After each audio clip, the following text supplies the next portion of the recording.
بہت ہی عزت و احترام کے لائق بزرگوں اور بھائیوں، آپ کی محبتوں کا بہت بہت شکریہ۔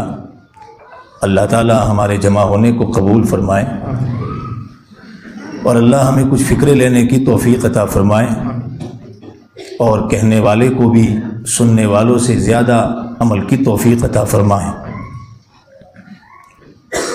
ہمارا یہ جو پیارا ملک بھارت ہے، میں ہندوستان کا لفظ کم استعمال کرتا ہوں، اس لیے کہ جب ہم ہندوستان کا لفظ بولتے ہیں تو کچھ لوگوں کو مزہ آ جاتا ہے اور وہ یہ کہتے ہیں کہ یہ تو ہندوؤں کا استھان ہے تو یہاں مسلمانوں کا کیا کام۔ تو ہمیں ایسا لفظ بولنے ہی سے احتیاط کرنا چاہیے جس سے سامنے والے کو مزہ آئے۔ حالانکہ ہمارے انڈیا کے سنویدھان میں، ہمارے انڈین کانسٹیٹیوشن میں ہندوستان کا لفظ کہیں نہیں ہے۔ ہمارے انڈین کانسٹیٹیوشن میں ہمارے پیارے ملک کے لیے 2 لفظ آئے ہیں۔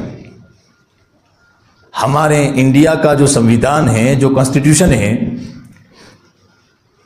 وہ جو شروع ہوتا ہے ایک پریمبل ہے، اور پریمبل کے بعد جو اس کا پارٹ 1 ہے، تقریباً 22 بھاگ ہیں ہمارے انڈین کانسٹیٹیوشن کے، اور اس میں الگ الگ آرٹیکلس ہیں، اور 26 جنوری کو اسی لیے منایا جاتا ہے کہ ہم نے یہ فیصلہ کیا تھا کہ ہم ہمارے اس پیارے ملک بھارت کو اسی کتاب یعنی سنویدھان کے مطابق چلائیں گے۔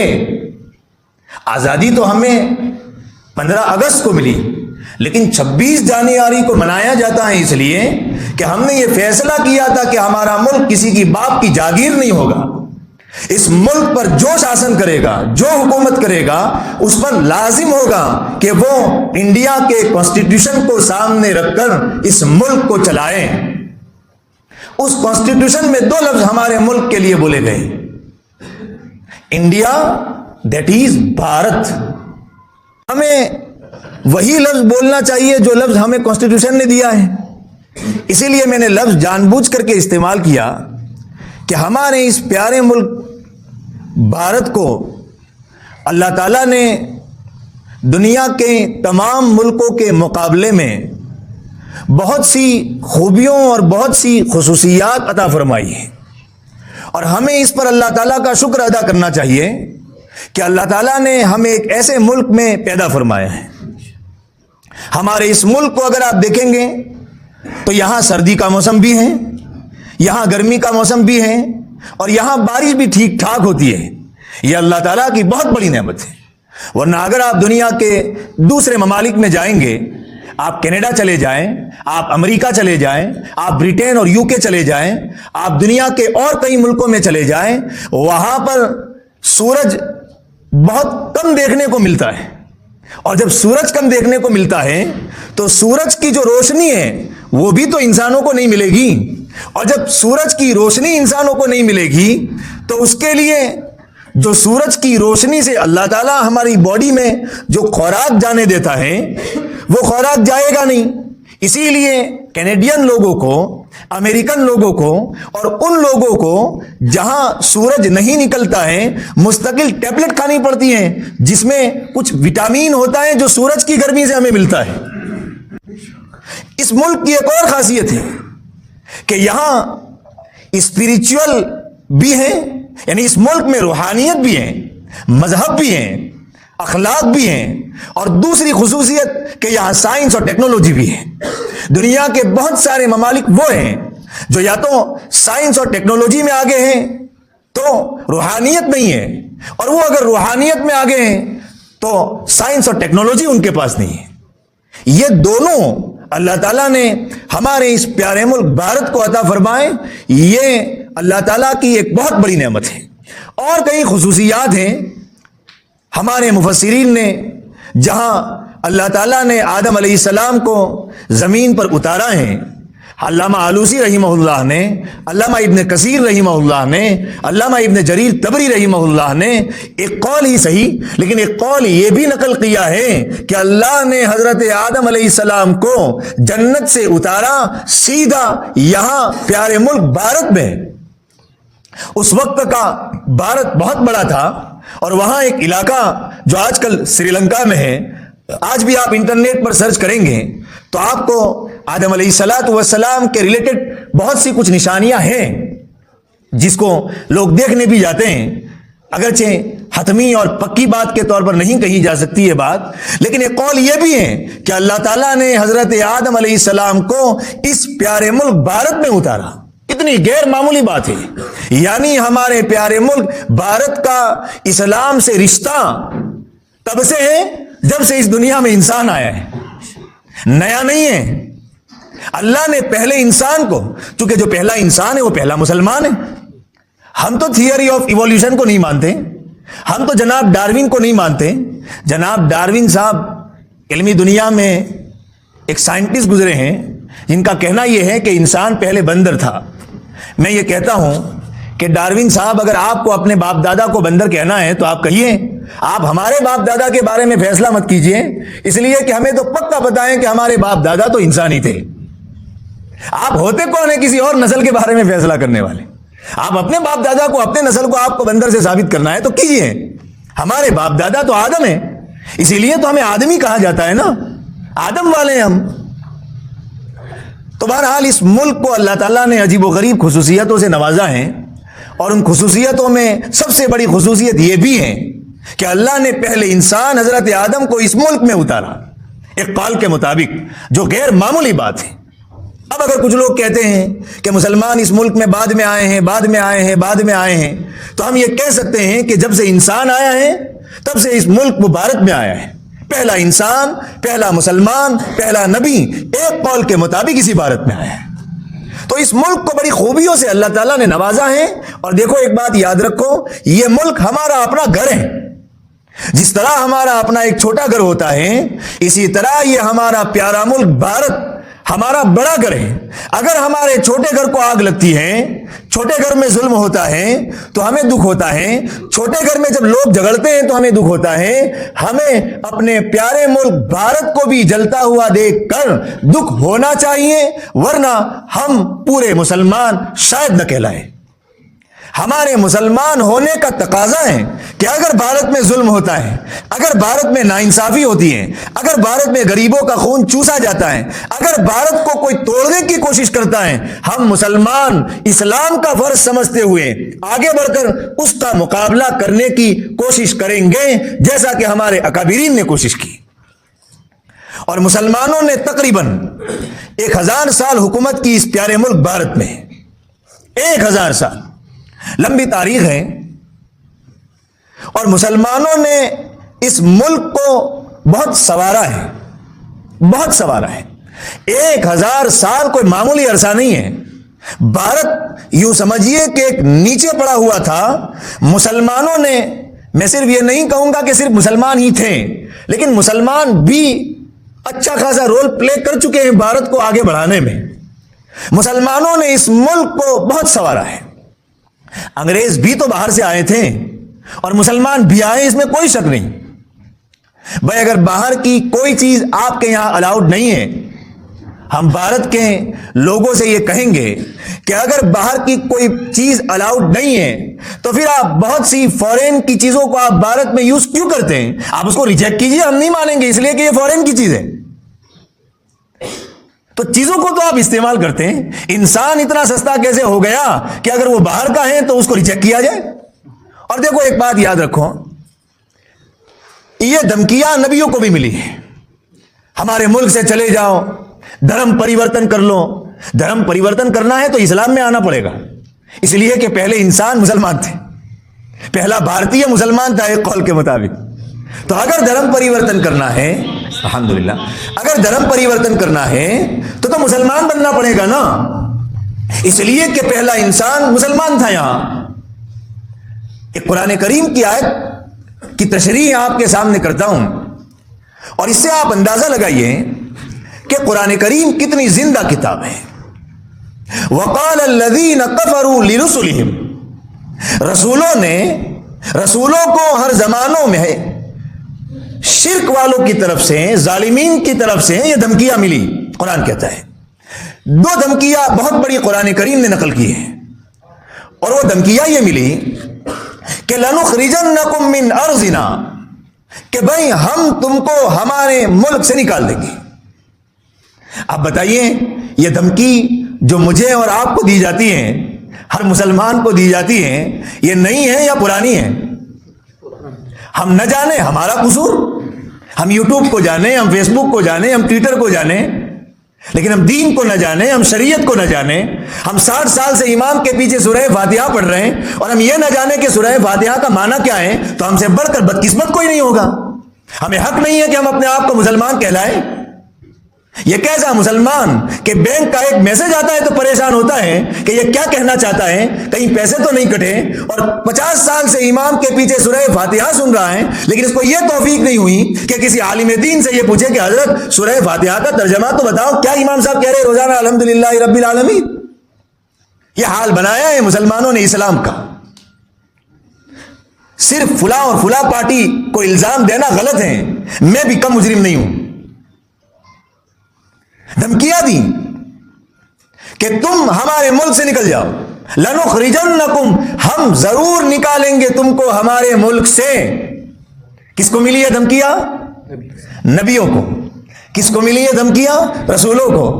تو بھائی رسولوں کا دعویٰ کرنے والوں کو یہ دھمکیاں نہیں سننی پڑیں گی؟ لوگ یہ سمجھتے ہیں کہ اسلام لائیں گے تو ہر طرف سے ہار پہنائے جائیں گے۔ نہ، اسلام لائیں گے تو حالات آتے ہیں کچھ وقت تک، اس کے بعد ہار پہنائے جاتے ہیں۔ لا الہ الا اللہ کھیل نہیں ہے، ایک ذمہ داری ہے۔ علامہ اقبال بار بار کہتے تھے، چومی گویم مسلمانم بلرزم کہ دانم مشکلاتیں لا الہ الا اللہ، کہ میں جب اپنے آپ کو مسلمان کہتا ہوں تو میں ہل جاتا ہوں۔ اللہ اکبر۔ کیوں؟ کہتے ہیں میں جانتا ہوں کلمہ پڑھنے کی ذمہ داری کیا ہے۔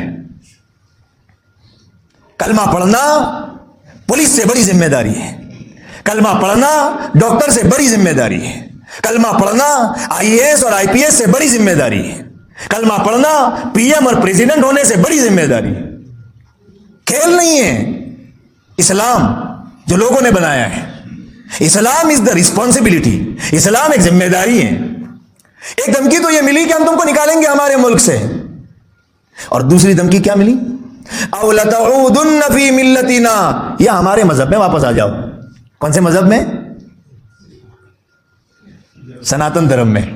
لیٹسٹ زبان میں ترجمہ کریں، واپس آ جاؤ، ہمارے باپ دادا ایسے تھے، تم بھی واپس۔ اچھا عجیب، واپس آ جاؤ۔ آج کل یہی تو بات کی جاتی ہے، گھر واپسی۔ قرآن کتنی لیٹسٹ کتاب ہے۔ لتعودن، واپس آ جاؤ، واپس۔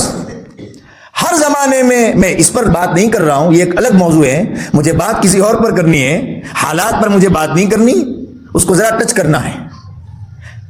تو مسلمان جب اس ملک میں آئے، تقریباً 1000 سال مسلمانوں نے حکومت کی، مسلمانوں نے اس ملک کو خون اور جگر دے کر کے اس ملک کو سنوارا، بہت سنوارا۔ انگریز بھی آئے تھے،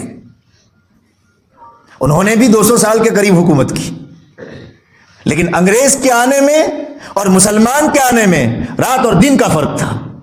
کیا فرق تھا؟ مسلمان جب اس ملک میں آئے تو مسلمان اس ملک میں آئے، انہوں نے اس ملک کو اپنا ملک سمجھا، مسلمانوں نے اس ملک کو اپنا گھر سمجھا، مسلمانوں نے اس کو اپنا تن من دن دے کر کے اس کو سنوارا، مسلمانوں نے اس ملک میں انڈسٹریز قائم کی، صنعتیں قائم کی، فیکٹریاں لگائیں، مسلمانوں نے اس ملک میں جو سبزیاں ہوتی ہیں نا اس کو بڑھایا۔ میں فیکٹ بات کر رہا ہوں۔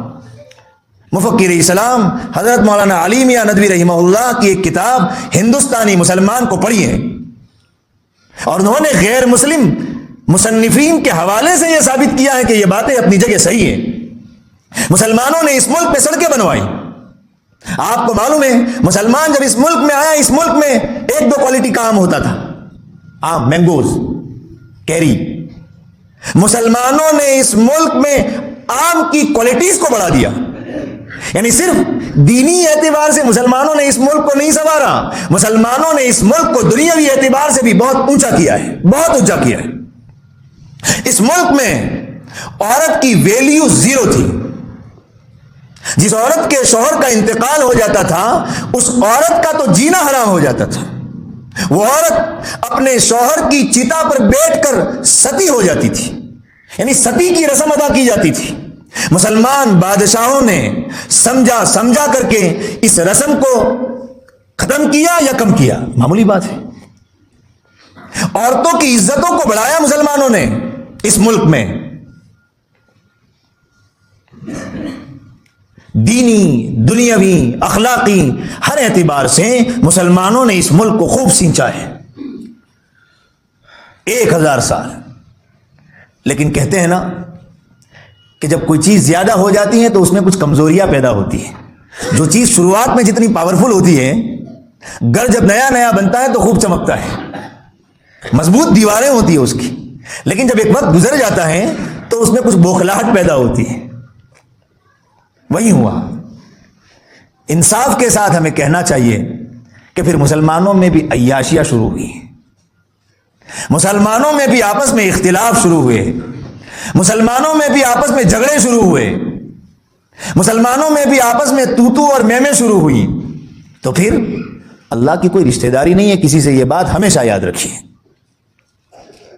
اگر ہم ترقی کے اسباب اپنائیں گے تو اللہ ہمیں ترقی دے گا، اور اگر ہم مسلمان ہونے کے باوجود ترقی کے اسباب نہیں اپنائیں گے تو ہم مسلمان ہونے کے باوجود ذلیل ہوں گے، اور ہمیں ذلیل ہونے سے کوئی نہیں بچا سکتا.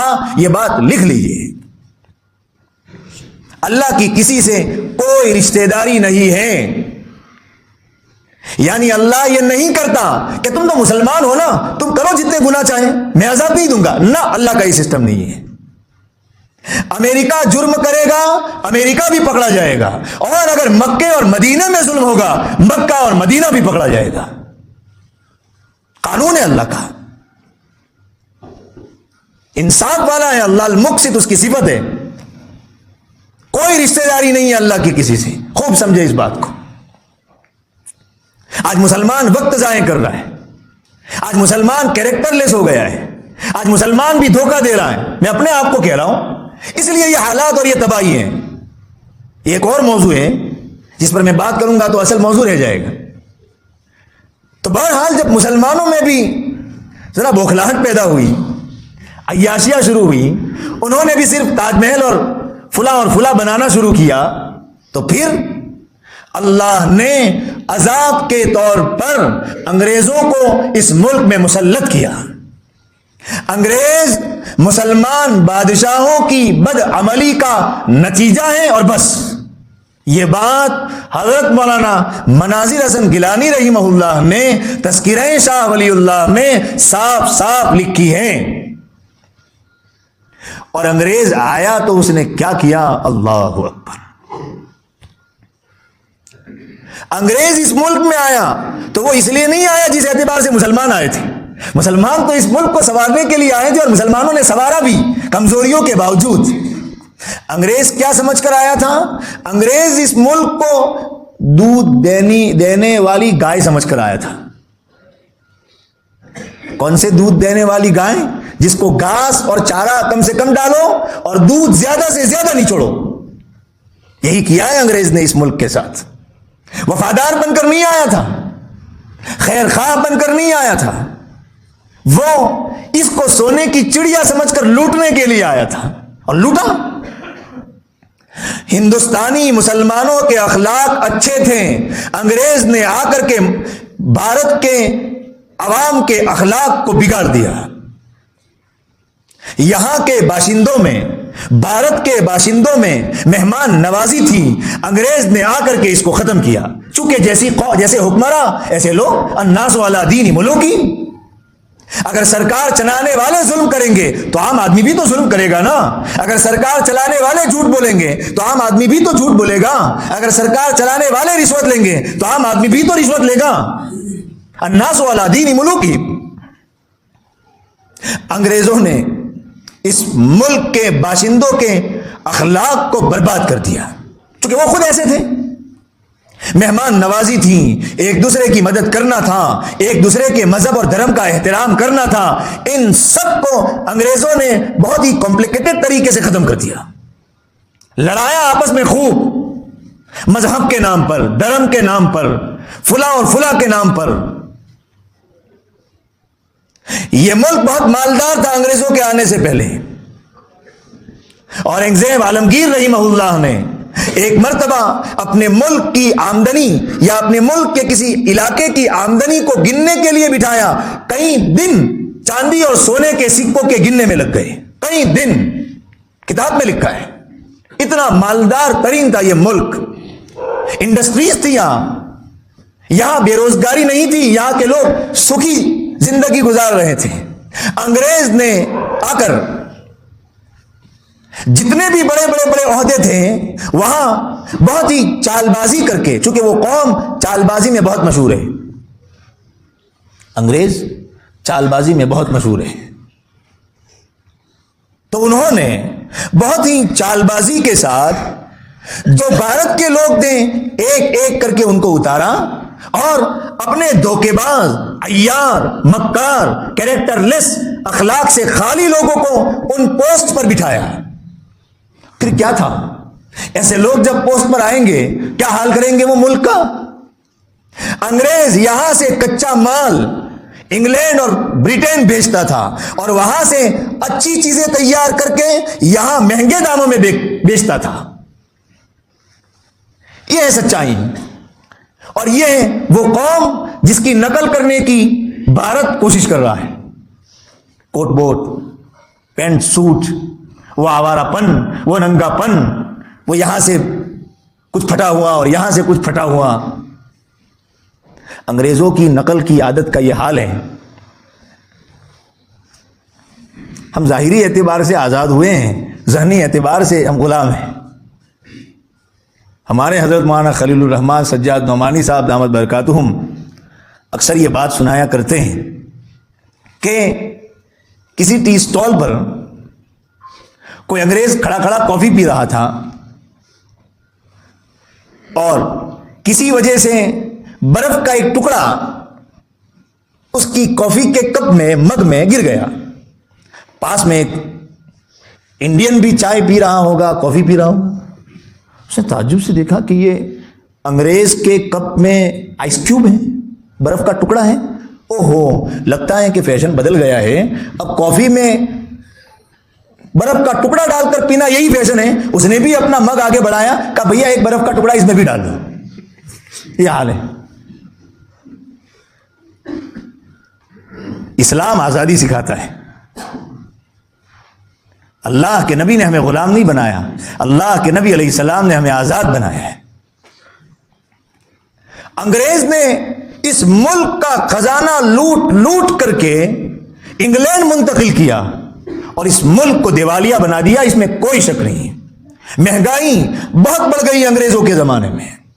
کالے اور گوروں کے درمیان میں، یعنی انڈین اور برٹش کے درمیان میں جگہ جگہ بھید بھاؤ کیا جاتا تھا کہ یہ کالا ہے یعنی یہ انڈین ہے اور یہ گورا ہے. بھید بھاؤ کیا جاتا تھا. یہ حال کیا تھا انگریز نے. آیا کیوں تھا؟ ایسٹ انڈیا کمپنی، بزنس کے لیے، کاروبار کے لیے. دا اینڈ کیا ہوا؟ یہ ہوا. کلائمیکس کیا ہوا؟ یہ ہوا. اجازت دے دی، آئیے کاروبار کیجیے، آپ حکومتوں سے تعلقات بڑھائیں، ہم کو لوگے تو آپ کی حکومت اور اچھی چلے گی. بیچارہ بھولا بھالا لیا. کیا حال ہوا؟ یہ حال ہوا جو میں نے کہا. یعنی یہ تو ایک دو پہلو ہیں. ٹیکس اتنے زیادہ لگا دیے گئے کہ غریب کسان کے لیے 2 وقت کی روٹی مشکل ہوگی. اتنے ٹیکسز کی بھرمار کر دی انگریز نے اس ملک کے عام آدمی پر. خیر خواہی تو تھی نہیں، وہ تو اسی لیے آیا تھا کہ جتنا ہو سکے زیادہ سے زیادہ اس کو لوٹو، اور لوٹا اس نے. اور اس کا مقصد صرف ملک پر حملہ نہیں تھا، اس کا مقصد دین اسلام پر بھی حملہ تھا. عیسائی بنانا چاہتا تھا وہ اس ملک کے مسلمانوں کو بھی. ٹوٹلی اسلامک آئیڈینٹی کو ختم کرنا چاہ رہا تھا وہ انگریز، اس لیے کہ اس کو پتا تھا کہ اگر آزادی میں کوئی سب سے بڑا روڑا ہے اور کوئی اگر آزاد کرائے گا ملک کو تو یہی لوگ ہیں. اسی لیے مناظرے ہوئے ہمارے اکابرین کے درمیان. حضرت مولانا رحمت اللہ کرانوی رحمہ اللہ نے مایہ ناز کتاب لکھی اظہار الحق، جس میں ان کی بوکھلاہٹ کو بیان کیا، عیسائیت کو ہلا ڈالا ان کی اس کتاب نے، ایسٹ انڈیا کمپنی۔ لیکن مسلمانوں نے اس خطرے کو محسوس کیا اور مسلمانوں نے دیکھا ٹیپو سلطان شہید رحمہ اللہ، ان کو انہی کے ایک آدمی کے دھوکے کی وجہ سے شہید کر دیا گیا، اور اس مسلمان بادشاہ کی شہادت کے بعد انگریز کو یہ ہمت ہوئی کہ اس نے یہ جملہ کہا، آج سے بھارت ہمارا ہے، آج سے بھارت پر حکومت ہم کریں گے، نام کسی کا بھی چلتا۔ پتا چلا جب تک ٹیپو سلطان شہید رحمہ اللہ حیات تھے ان کی ہمت نہیں تھی کہ وہ اس ملک میں حکومت کی بات کر سکے۔ پھر اس کے بعد شاہ ولی اللہ محدث دہلوی رحمہ اللہ کے ایک فرزند ارجمن شاہ عبدالعزیز رحمہ اللہ نے، شاہ عبدالعزیز محدث دہلوی رحمہ اللہ نے ہندوستان کو دارالحرب ہونے کا فتویٰ دیا کہ ہمیں اس ملک کو ظلم سے آزاد کرانا پڑے گا، اور انہوں نے سید احمد شہید رحمہ اللہ، شاہ اسماعیل شہید رحمہ اللہ، ان کو ملک کا دورہ کرنے کے لیے بھیجا کہ آپ دیکھیے ملک کے حالات کو۔ انہوں نے ملک کا جائزہ لیا، کئی دنوں کا سفر طے کیا، اور سید احمد شہید رحمہ اللہ ایک روحانی شخصیت ہے۔ تحریک سید احمد شہید بہت مشہور تحریک اور موومنٹ ہے، ان کو بھی بالاکوٹ میں شہید کر دیا گیا۔ کیوں؟ اس لیے کہ بھارت کی کچھ قوموں نے انگریزوں کا ساتھ دیا، مسلمانوں نے آخری دم تک اوور آل سودا نہیں کیا۔ ہاں ہم یہ کہیں گے کہ مسلمانوں میں بھی ہو سکتے ہیں کچھ چاپلوس، تو سید احمد شہید رحمہ اللہ کو اس قوم سے مقابلہ ہوا جس قوم نے انگریزوں کا ساتھ دیا تھا، سکھ برادری، اور 400 کے قریب بالاکوٹ میں علماء کرام کو شہید کیا گیا۔ سید احمد شہید معمولی شخصیت نہیں ہے۔ اس کے بعد شیخ الہند حضرت مولانا محمود حسن دیوبندی رحمہ اللہ، ایک جیتا جاگتا نام ہے علمی دنیا میں، انہوں نے تحریک ریشمی رومال کی شروعات کی۔ کیا ہے تحریک ریشمی رومال؟ ریشم کے کپڑے پر بھارت کا نقشہ بنایا تاکہ باہر کے ملک والوں سے انگریزوں کے مقابلے کے لیے مدد لی جائے، اور ان کو راستہ بتایا جائے کہ بھارت میں آنے کے کیا کیا راستے ہیں۔ لیکن اپنوں ہی کی غداری کی وجہ سے شیخ الہند حضرت مولانا محمود حسن دیوبندی رحمہ اللہ کا وہ رومال پکڑا گیا، اور اس کے نتیجے میں انگریز نے ان کو کالے پانی کی سزا دی۔ کالے پانی کی سزا کیا ہے؟ سورج کی روشنی دیکھنے کو بھی نہ ملے، ٹوٹل اندھیرا، یہ سزا دی۔ ان کے ایک وفادار شاگرد شیخ الاسلام حضرت مولانا حسین احمد مدنی رحمہ اللہ بھی بغیر قصور کے ان کے ساتھ چلے گئے۔ انہوں نے کہا میرے شیخ جب قید و بند میں ہیں تو میں بھی ان کی خدمت کے لیے ساتھ میں جاؤں گا۔ اور اللہ اکبر، کیا سزائیں نہیں دی گئی ہوگی شیخ الہند حضرت مولانا محمود حسن دیوبندی رحمہ اللہ کو۔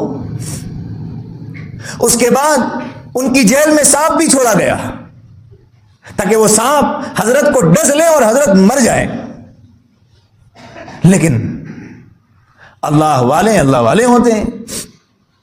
شیخ الاسلام حضرت مولانا حسین احمد مدنی رحمہ اللہ نے کہا کہ حضرت یہ سانپ کوئی بات نہیں، یہ بھی اللہ کی مخلوق ہے، ہم بھی اللہ کی مخلوق ہیں۔ کیا تھے مسلمان اور کہاں پہنچ گیا ہے مسلمان، یہی تو ہوا۔ صحابہ کرام جب مدائن کو فتح کرنے کے لیے پہنچے، حضرت سعد ابن ابی وقاص رضی اللہ تعالیٰ عنہ، تو دریا ہے اور دریا کے اس پار مدائن شہر ہے، اور صحابہ کے پاس بوٹ کشتی بشتی کچھ نہیں ہے۔ اب سمندر کو پار کرے تو کرے کیسے؟ حضرت سعد ابن ابی وقاص رضی اللہ تعالیٰ عنہ نے مشورہ کیا اپنے ساتھیوں سے، بھئی کیا کہتے ہو؟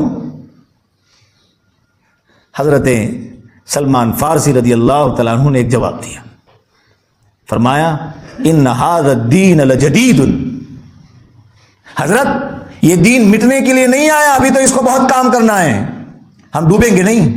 لیکن ایک بات کہی، کہا دیکھ لو کہیں لشکر میں گناہ تو نہیں ہے، پتا چلا گناہوں کے ساتھ اللہ کی مدد نہیں آتی. حضرت سعد ابن ابی وقاص کمانڈر ان چیف ایک نظر لشکر پر ڈالی, کہا نا بسم اللہ. گھوڑوں کو دریا میں صحابہ کرام نے ڈال دیا, تاریخ کا سچا واقعہ ہے. کتاب میں لکھا ہے صحابہ کرام گھوڑے لے کر دریا میں ایسے چلتے تھے جیسے وہ کوئی زمین پر چلتے ہو. ایک صحابی کا برتن گر گیا دریا میں, پاس والے نے کہا حضرت برتن, کہا جائے گا کہاں, آئے گا ابھی آگے. اور واقعی میں دریا کی ایک لہر آئی اور برتن ان کے قدموں میں پہنچ گیا.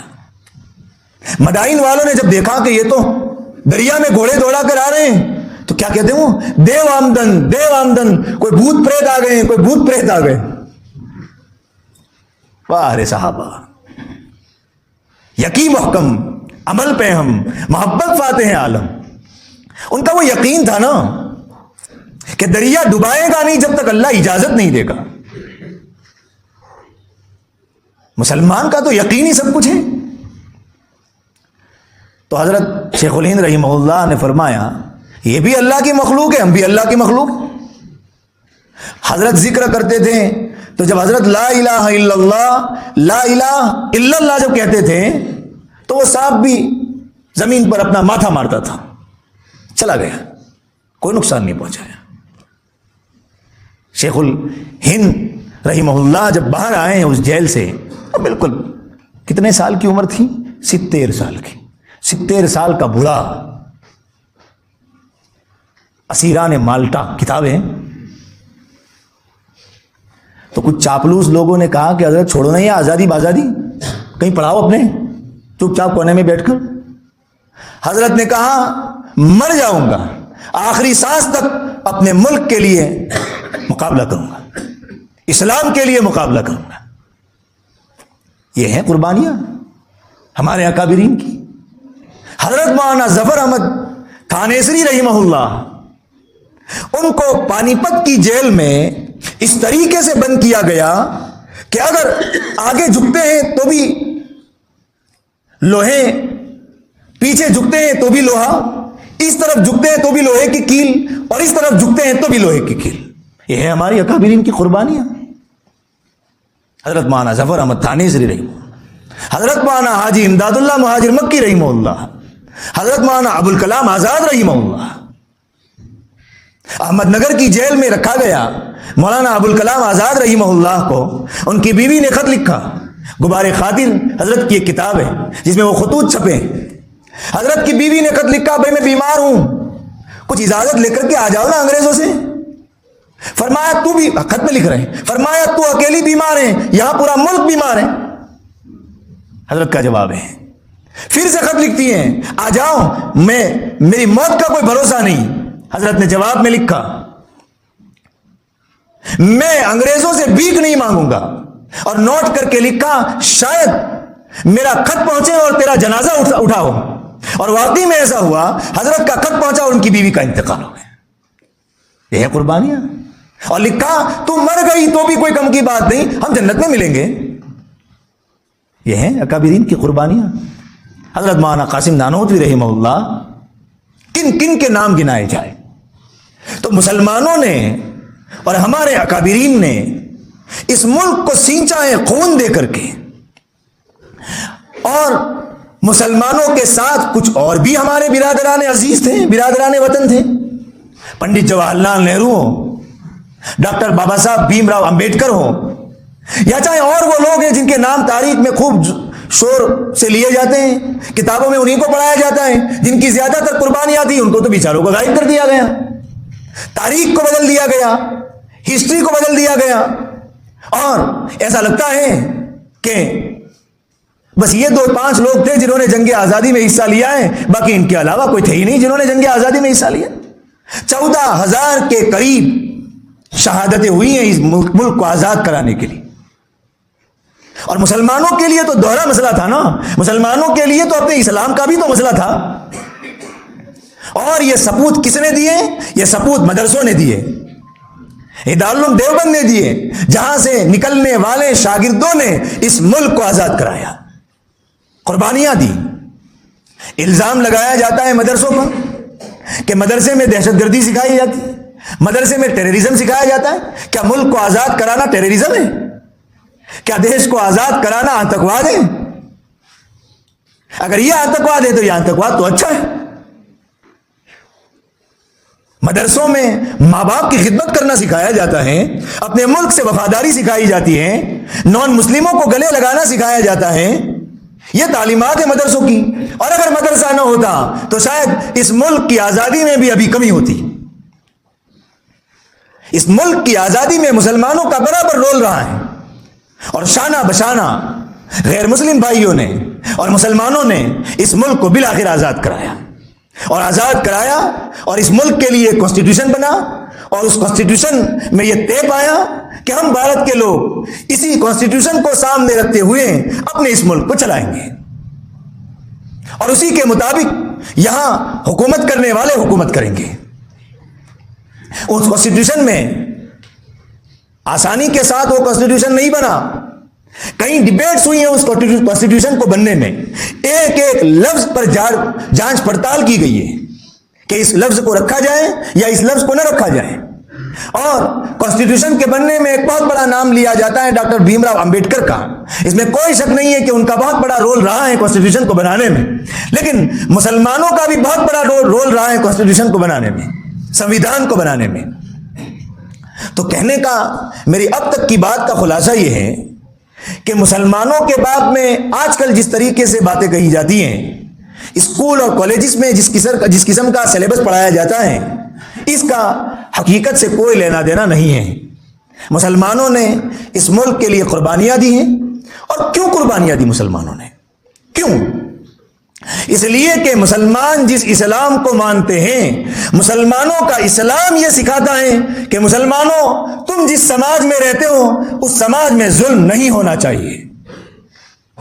اسلام کو نہیں سمجھا گیا ہے آج، یہ بہت دکھ کے ساتھ میں بات کروں، کان کھول کر سن لیجئے۔ اسلام صرف داڑھی اور ٹوپی کا نام نہیں ہے، میں صرف کہہ رہا ہوں۔ اسلام صرف کرتا پہن لینے کا نام نہیں ہے، میں نے جیسے پہلے کہا اسلام ذمہ داری کا نام ہے۔ ہمارے ان بڑوں نے اپنی ذمہ داری کو محسوس کیا کہ ہو نہیں سکتا ہم اس ملک میں رہیں اور اس ملک میں ظلم ہو، اور خالی مسلمانوں پر نہیں، اس ملک کے نان مسلموں پر ظلم ہو، یہ ہو نہیں سکتا۔ اس لیے مسلمانوں نے اپنا اسلامی فرض سمجھا اور مسلمانوں نے اس ملک کو آزاد کرانے میں حصہ لیا۔ بہت اہم بات ہے۔ اسی لیے قرآن کریم کی جو آیت میں نے پڑھی، اس قرآن کریم کی آیت میں اللہ تعالیٰ کیا کہتے ہیں؟ لَقَدْ أَرْسَلْنَا رُسُلَنَا بِالْبَيِّنَاتِ وَأَنزَلْنَا مَعَهُمُ الْكِتَابَ وَالْمِيزَانَ لِيَقُومَ النَّاسُ بِالْقِسْطِ۔ اللہ تعالیٰ کہتے ہیں کہ ہم نے یہ جتنے رسولوں کو بھیجا ہے، ان رسولوں کے ساتھ جو کتابوں کو بھیجا ہے، ان رسولوں اور کتابوں کے بھیجنے کا مقصد، جہاں اور مقصد ہے وہاں ایک بہت بڑا مقصد یہ بھی ہے جو اللہ نے اس آیت میں بتایا ہے، لِيَقُومَ النَّاسُ بِالْقِسْطِ، تاکہ دنیا میں انصاف کا نظام قائم ہو۔ اللہ اکبر۔ نبیوں کے بھیجنے کا مقصد، کیا میں اپنے مسلمان ہونے کا یہ مقصد سمجھتا ہوں کہ میں جس سماج میں رہتا ہوں اس سماج میں ظلم نہیں ہونا چاہیے؟ میں جس ملک میں رہتا ہوں اس ملک میں ظلم نہیں ہونا چاہیے؟ اور خالی مسلمانوں کی بات نہیں ہے، اگر مسلمان کے ہوتے ہوئے کسی نان مسلم بھائی پر ظلم ہوتا ہے، میں کہتا ہوں مسلمان سے بھی شاید پوچھو گی کہ تم تھے، تمہارے آس پاس میں اتنے کسانوں نے خودکشی کی، تم نے کیا کیا؟ دلتوں پر اتیاچار ہوا، تم نے کیا کیا؟ اللہ نبیوں اور رسولوں کے بھیجنے کا صاف صاف مقصد بتا رہا ہے تاکہ انصاف پھیلے دنیا میں، انصاف کا نظام قائم ہو، ہر ایک کو انصاف ملے، ہر ایک کو تعلیم ملے، ہر ایک کو سستا ایجوکیشن ملے، ہر ایک کو سستا علاج ملے، یہ ہے۔ اور انصاف کا ایک پہلو یہ بھی ہے کہ لوگ اسلام کو جانیں، ایمان کو جانیں، اسلامی اخلاق پر آئیں، یہ بھی تو انصاف کا ایک حصہ ہے۔ ہم مسلمانوں نے اس ذمہ داری کو بلا دیا ہے۔ یہ ہمارے جتنے اکابرین کی میں نے داستان سنائی، وہ اکابرین چونکہ قرآن اور حدیث اور پورے اسلام کو سمجھتے تھے، اس لیے انہوں نے آگے بڑھ کر کے قربانیاں دی۔ میں یہ سمجھتا ہوں کہ ملک جلتا ہے تو جلے، مجھے کیا لینا دینا؟ مسلمانوں یہ صحیح نہیں ہے. اور اسی لیے آپ دیکھیے حضرت ربی ابن عامر رضی اللہ تعالیٰ عنہ ناٹے قد کے صحابی, چھوٹے قد کے صحابی, اور شاید یہ واقعہ نہ ہوتا تو حضرت ربی ابن عامر کو کوئی پہچانتا بھی نہیں. اس وقت کی سپر پاور طاقت پرشین امپائر, ایرانی سلطنت, اس ایرانی سلطنت کا ایک کمانڈر ان چیف ہرقل نے مسلمانوں کو یہ کہا کہ تم بات چیت کے لیے, مذاکرے کے لیے کوئی اپنا نمائندہ بھیجو, اپنا ایمبیسیڈر بھیجو جو آ کر کے ہم سے بات چیت کرے تمہاری طرف سے. یہاں مسلمانوں کی طرف سے کون گیا؟ سپر پاور کے پاس, ایک ناٹے قد کے صحابی رضی اللہ تعالیٰ, حضرت ربی ابن عامر گئے, سپر پاور کے پاس جا رہے ہیں. سپر پاور صرف اللہ ہے, لیکن اس وقت لوگ سمجھتے تھے کہ یہ ایران سپر پاور ہے, کئی ایکڑ میں اس کی حکومت پھیلی ہوئی تھی.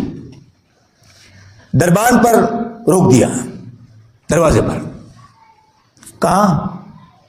حضرت ربی ابن عامر رضی اللہ تعالیٰ نے جواب دیا, آیا نہیں ہوں, بلایا گیا ہوں. چونکہ وہ مرعوب نہیں ہوتے تھے. اللہ کا خوف اور اللہ کا ڈر جس کے دل میں بیٹھ جاتا ہے اس کے لیے سپر پاور صرف اللہ رہتا ہے, اور جس کے دل میں اللہ کا ڈر نہیں ہوتا وہ فلاں اور فلاں اور فلاں پارٹی اور فلاں سنگٹھن اور فلاں اور فلاں اسے ہر وقت ڈرا ہوا رہتا ہے. ہمارے بھائیوں کو آپ دیکھیے, فلسطینی بھائیوں کو, کون سا ڈر, کہاں کا خوف؟ تو کہاں آیا نہیں ہوں, بلایا گیا. ہاتھ میں چھوٹی سی تلوار, کھچر پر سوار, وہیں لے کر کے داخل ہوئے. اب مخمل بچھایا ہوا تھا اس کے دربار میں. حضرت ربی ابن عامر نے اپنی تلوار کو یوں نیچا کیا, مخمل کو چیرتے ہوئے اس کے پاس پہنچے اور اپنے کھچر کو اسی کے پاس باندھ دیا. ہرقل نے پوچھا کیوں آئے ہو؟ دیکھیے صحابہ کرام کے ذہن میں اسلام کا تصور کیا تھا, میں یہ سمجھانا چاہتا ہوں. کیا صرف یہ تھا کہ نماز پڑھ لی؟ کیا صرف یہ تھا کہ روزہ رکھ لیا؟ کیا صرف یہ تھا کہ ٹوپی لگا لی؟ یہ تو ہے ہی, اس کے علاوہ کچھ اور بھی تھا. ہرقل نے پوچھا کیوں آئے ہو؟ وہ یہ بھی تو کہہ سکتے تھے کہ تم عیاشی کرتے ہو اور ہم عرب والے بھوکے مرتے ہیں. یہ نہیں کہا, اپنا رونا نہیں رویا. فرمایا اللہم ابتعثنا, اللہ نے بھیجا ہے ہمیں. اللہ اکبر. سپر پاور کے سامنے ایک چھوٹے قد کا صحابی یہ تقریر کر رہا ہے, اللہم ابتعثنا, اللہ نے ہمیں بھیجا ہے. کیوں؟ لنخرج العباد من عبادت عباد اللہ الى عبادت اللہ, تاکہ بندوں کو بندوں کی غلامی سے نکال کر اللہ کی غلامی میں لے جائے. اللہ اکبر. یہ تھا اسلام جو انہوں نے سمجھا تھا. جس طرح ڈاکٹر بننے کے لیے پڑھائی کرنی پڑتی ہے نا, وکیل بننے کے لیے پڑھائی کرنی پڑتی ہے نا, ایم بی بی ایس کرنے کے لیے پڑھائی کرنی پڑتی ہے نا, کیا اسلام اتنا سستا کہ مسلمان ہونے کے لیے کچھ پڑھائی نہیں کرنی؟ یہ مذاق ہے اسلام کے ساتھ. اگر ہمیں مسلمان بننا ہے تو ہمیں کچھ وقت لگا کر اسلام کو سمجھنا پڑے گا. واٹ اسلام از, اسلام ہے کیا, سمجھنا پڑے گا. یہ کہاں کی بات ہے بھائی کہ ڈاکٹر بننے کے لیے 5 سال 7 سال, وکیل بننے کے لیے 3 سال 4 سال, اور مسلمان بننے کے لیے کوئی محنت نہیں, بس مسلمان گھر میں پیدا ہو جاؤ بن گئے مسلمان. نہیں دوستوں, نہیں بزرگوں.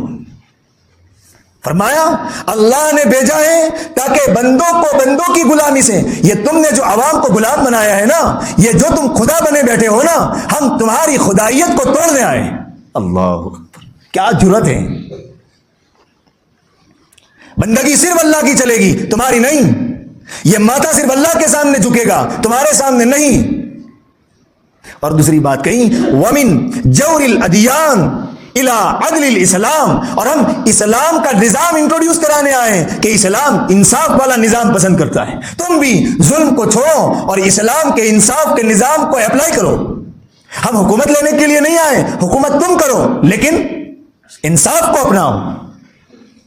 ہم سے انصاف کے اصولوں کو سیکھو, اسلام سے انصاف کے اصولوں کو سیکھو, تم کرو. ہمیں کوئی ضرورت نہیں ہے حکومت کی.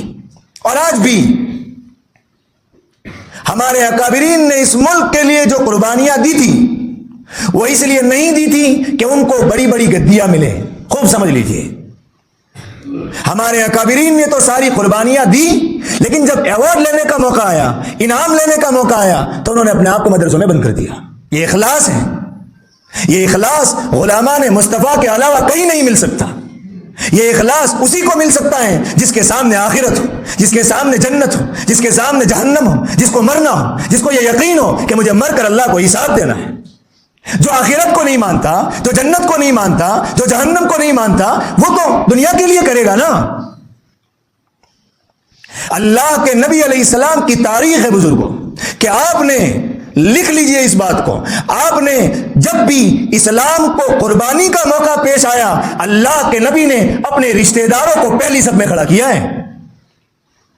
وہ نبی کر سکتا تھا نا کہ دوسروں کو آگے کرتا, لیکن جب قربانی کا موقع آیا اللہ کے نبی نے اپنے رشتہ داروں کو سب سے آگے کھڑا کیا ہے.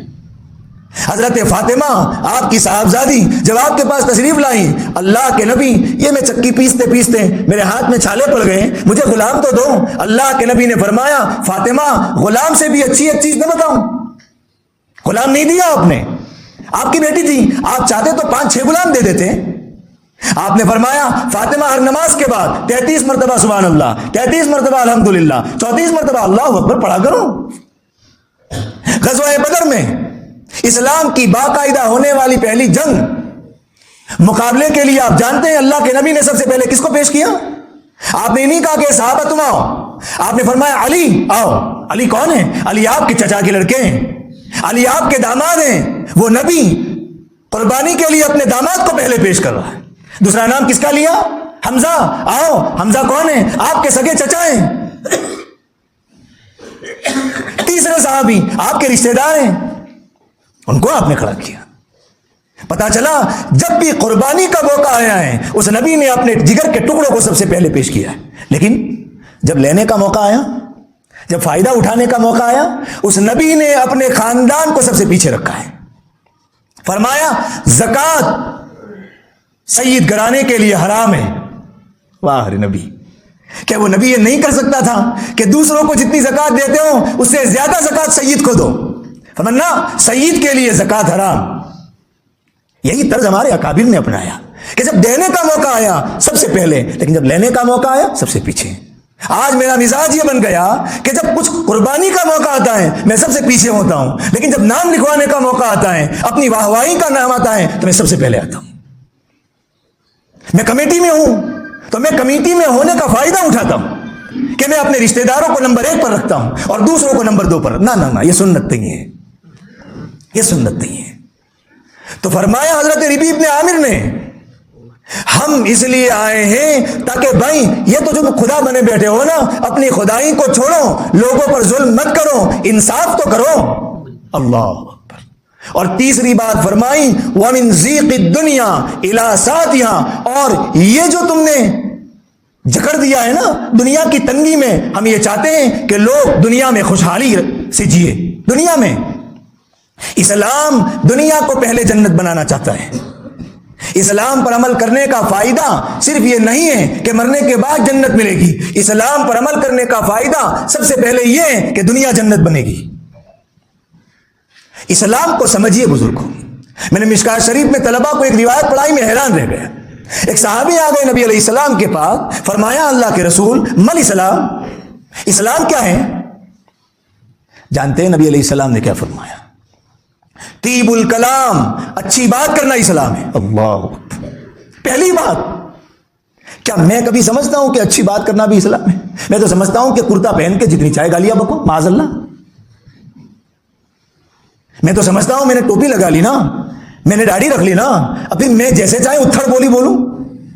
حضور فرما رہے جس طرح نماز پڑھنا اسلام ہے, اچھی بات کرنا بھی اسلام ہے. دوسری بات کیا فرمائی؟ اطعام الطعام, کھانا کھلانا اسلام ہے. اور میں حیران ہوتا ہوں اس روایت کو پڑھ کے کہ نبی اسلام کو کیا سمجھانا چاہ رہے ہیں اور میں نے اسلام کو کیا سمجھایا.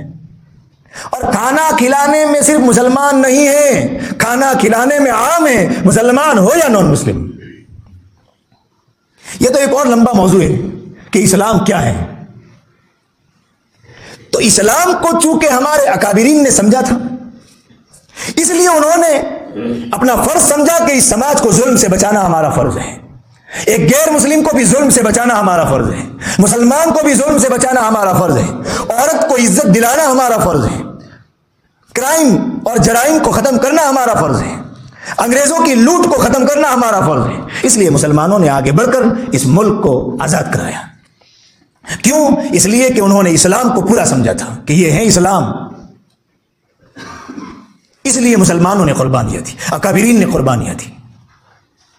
ایک آخری بات کہوں، ایک بار پھر ہمارے ملک کو آزادی کی ضرورت ہے۔ ہمارا ملک ایک بار پھر ایک خاص راستے پر لے جانے کی کوشش میں ہیں کچھ لوگ، بطور خاص مسلمانوں کے لیے اور بالعموم غیر مسلموں کے لیے بھی بہت خطرہ ہے۔ ڈرانے کے لیے میں یہ بات نہیں کر رہا، اویئر ہونے کے لیے یہ بات کہہ رہا ہوں۔ کیا کھٹکتا ہے؟ ان کو کھٹکتا ہے کہ مسلمان اپنی الگ پہچان کے ساتھ اس ملک میں کیوں رہ رہے ہیں؟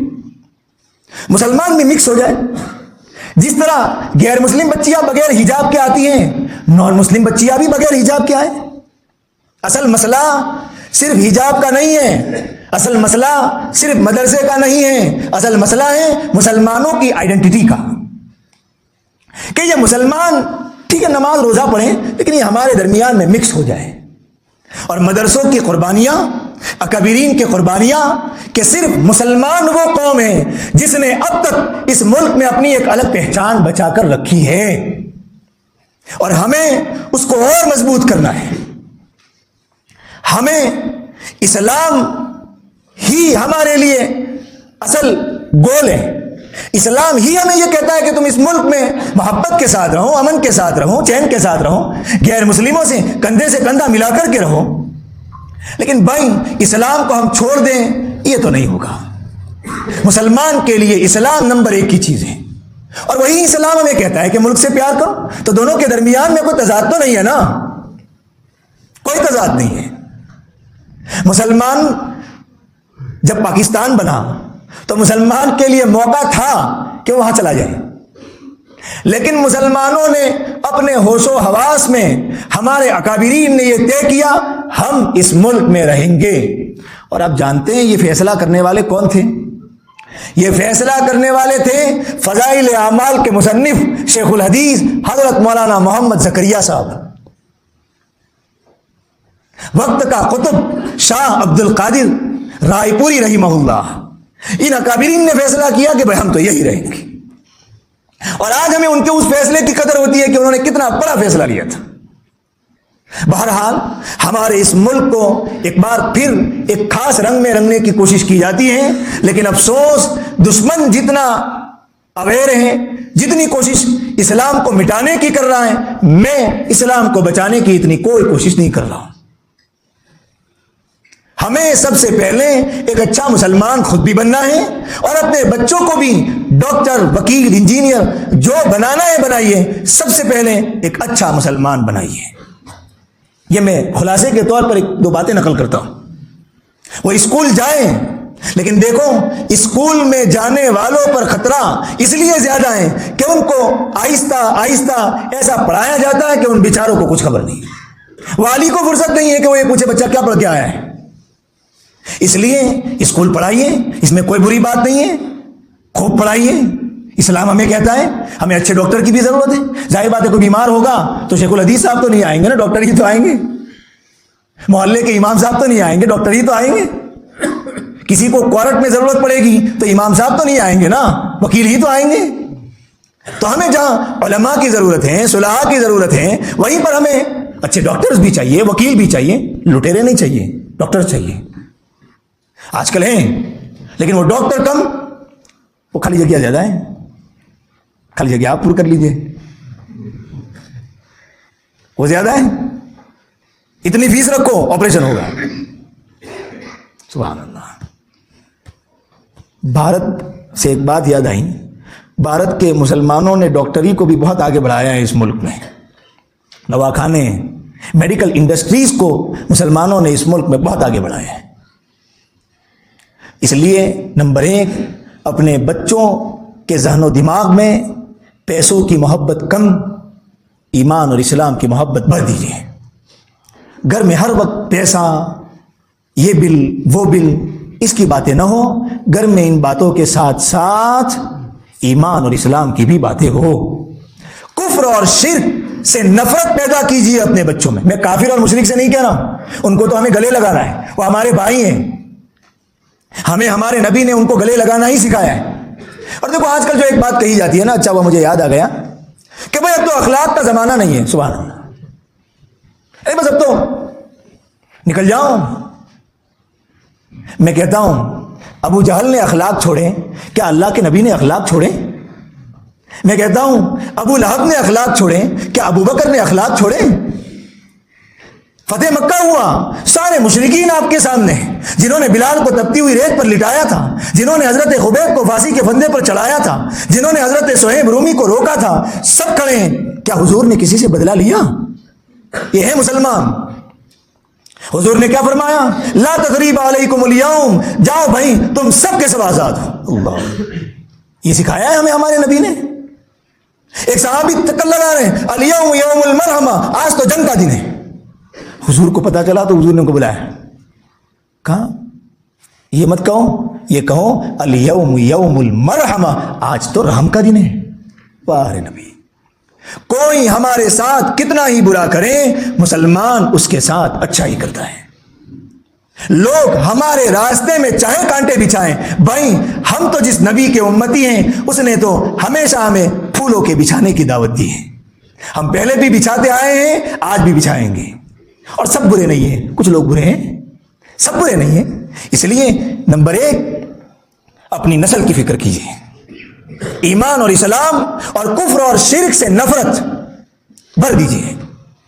اور دوسری بات کہ اپنے غیر مسلم بھائیوں سے نفرت کرنے کے بجائے محبت کیجیے. ان کو گلے لگائیے، ان سے ملنا جلنا حد میں رہ کر کے رکھیے. میں حد میں رہ کر جان بوجھ کر یہ لفظ بول رہا ہوں اس لیے کہ یہ بہت باریک عمل ہے. پھر یہ مطلب نہیں ہے کہ ہم بھی ان کی دیوالی میں شریک ہو جائیں. ہم اچھے مسلمان بھی ہیں، ہم اچھے بھارت کے ناگرک بھی ہیں. اس لیے میں جان بوجھ کر لفظ بول رہا ہوں، حد میں رہ کر ان کو گلے لگائیے، اپنے گھر بلائیے، چائے پلائیے، ان کے خیالات کو سمجھیے اور اخلاق کے ذریعے سے اسلام کی دعوت بھی دیجیے. وہ دیکھیں کیا ہے اسلام. مسئلہ کہاں ہو رہا ہے؟ ہم ان کو تیسرے کی مدد سے سمجھ رہے ہیں اور وہ ہم کو تیسرے کی مدد سے سمجھ رہے ہیں، اور تیسرے کی دکان تو چلی رہی ہے ہم کو لڑانے سے. تو وہ مسلمانوں کو برا کہتا ہے اور وہ ہم کو برا. ہم آپس میں ملے ہی نہیں ہیں آج تک. ہم کسی غیر مسلم کو دیکھتے ہیں تو یہ خراب ہے. اور کوئی غیر مسلم بیچارہ مسجد کے پاس سے جاتا ہوگا تو اندر تو ہم کو مارنے کے مشورے ہوتے ہوں گے. کیا مشورے ہو رہے ہیں یہاں میں بتا رہا ہوں کہ ہمیں نان مسلموں کو گلے لگانا ہے. اور ہم کسی مندر کے پاس سے گزرتے ہیں، یہ دیکھو یہ دوڑ رہے ہیں نا، یہ ایکسرسائز کر رہے ہیں، یہ مسلمانوں سے لڑنے کی تیاری کر رہے ہیں. وہ اپنی جاگنگ کر رہا ہے، تم بھی کرو. ہمیں راستوں کو بانٹ کر حضرت مولانا علی میاں صاحب فرماتے تھے نقشوں کو تم نہ جانچو، لوگوں سے مل کر دیکھو کیا چیز جی رہی ہے، کیا چیز مر رہی ہے. سنی سنائی باتوں پر بھروسہ مت کیجیے، خود اچھے تعلقات مینٹین کر کے رکھیے، اس سے فائدہ ہوگا. ملک کو تعمیر و ترقی میں ہم سب ایک ہی تو ہیں. اس لیے پلیز، اور دوسری آخری بات، اپنی زندگی کو میں اپنے لیے کہتا ہوں اسلام کے مطابق ڈال دیجئے. اپنے آپس کے اختلافات اگر ہو تو ہزاروں کلومیٹر دور رکھیے. یہ آپس میں لڑنے کا وقت نہیں ہے. ہمیں ایک ہو کر مل جل کر کام کرنے کی ضرورت ہے. اگر کسی سے ہمارا کوئی ناتا ٹوٹا ہوا ہو، چھوٹے بن کر جائیں، اس سے معافی مانگ لیں. چھوٹے بننے سے عزت گھٹتی نہیں ہے، عزت ذلت کا مالک اللہ ہے. خدا پاک کی قسم، ہم چھوٹے بن کر معافی مانگنے جائیں گے، اللہ اس سے 10 گنی زیادہ عزت ہمیں عطا کرے گا. اپنے عمل سے ہم اسلام پیش کریں، لوگ دیکھنے والے دیکھیں کہ اچھا یہ مسلمان ایسے ہوتے ہیں. اس لیے بزرگوں پلیز، ہمارے اکابرین نے تو قربانیاں دی، اس ملک کو آزاد کرایا، لیکن ہم قصے اور کہانیوں کے لیے یہاں نہیں بیٹھے. میں یہ کہنا چاہتا ہوں اکابرین نے جو آزادی دی ہے اس آزادی کو ہمیں باقی رکھنا ہے, اور یہ صرف فلاں اور فلاں پارٹی کی ذمہ داری نہیں ہے, یہ میری اور آپ کی ذمہ داری ہے کہ اس ملک میں ہمارے ہوتے ہوئے